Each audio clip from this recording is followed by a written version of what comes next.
Welcome back to அலை cooking. நம்ம இன்றைக்கி இந்த வீடியோவில் பிஸ்தா குக்கீஸ் எப்படி செய்கிறதுன்னு பார்க்கலாம்.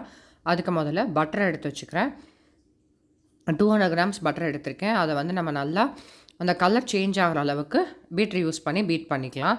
இந்த மாதிரி நல்லா சாஃப்டாக கலர் சேஞ்ச் ஆகிடும். அதுக்கப்புறம் நம்மளுக்கு வந்து 160 கிராம்ஸ் பவுடர் சுகர் வேணும். நம்ம சுகரை பவுடர் பண்ணி ரெடி பண்ணி எடுத்து வச்சுக்கலாம். அதையும் அது கூட நம்ம நல்லா மிக்ஸ் பண்ணிடலாம். அதுக்கப்புறம் ஒரு ஸ்பேச்சுலா யூஸ் பண்ணி நம்ம மைதாவை அது கூட ஃபோல்ட் பண்ண ஆரம்பிக்கலாம்.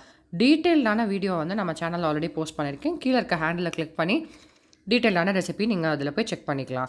அதுக்கப்புறம் பிஸ்தா குக்கீஸ் பண்ணுறதுனால அன்சால்டட் பிஸ்தாவை வந்து இந்த மாதிரி பவுடர் பண்ணி அதையும் அது கூட ஆட் பண்ணி வச்சுக்கிறேன். அதுக்கப்புறம் கொஞ்சமாக baking soda, green food colour, vanilla essence எல்லாத்தையுமே நம்ம ஆட் பண்ணிக்கலாம். நல்லா கம்பைண்டாக இந்த மாதிரி ஃபோல்ட் பண்ணி எடுத்துக்கோங்க. சாஃப்டாக பிசைஞ்சால் போதும். அதுக்கப்புறம் ஒரு பார்ச்மெண்ட் பேப்பர் போட்டு அதில் போட்டு ஃப்ளாட் பண்ணிவிட்டு உங்களுக்கு வேணுங்கிற ஷேப்புக்கு ரெடி பண்ணி இந்த மாதிரி ஒரு பேக்கிங் ட்ரேயில் வச்சு 170 டிகிரி செல்சியஸில் 25 மினிட்ஸ் வந்து பேக் பண்ணி எடுத்திங்கன்னா நம்மளோட பிஸ்தா குக்கீஸ் சூப்பராக ரெடி ஆகிடும். நீங்களும் இனிமேல் வீட்டிலே குக்கீஸ் செய்யலாம். செஞ்சு பார்த்துட்டு எப்படி வந்ததுங்க கூட ஷேர் பண்ணிக்கோங்க.